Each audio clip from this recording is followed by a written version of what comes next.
গাংচিল সাহিত্য সংস্কৃতি পরিষদের বাগেরহাট জেলা শাখার বিশেষ সাহিত্য আড্ডায় উপস্থিত রয়েছেন আমাদের সাধারণ সম্পাদক, সিনিয়র সহসভাপতি, সদস্য, সভাপতি সহ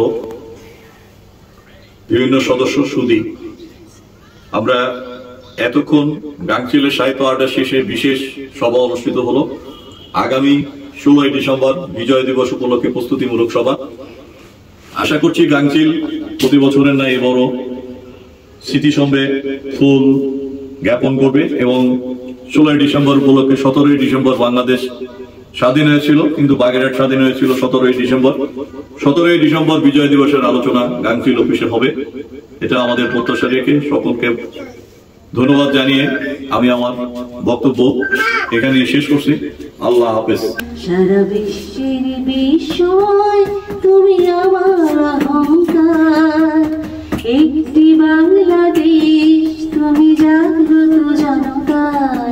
সারা বিশ্বের বিষয় তুমি আমার অহংকার। গাংচিল টিভি, সত্য প্রকাশে অনুসন্ধানী চোখ।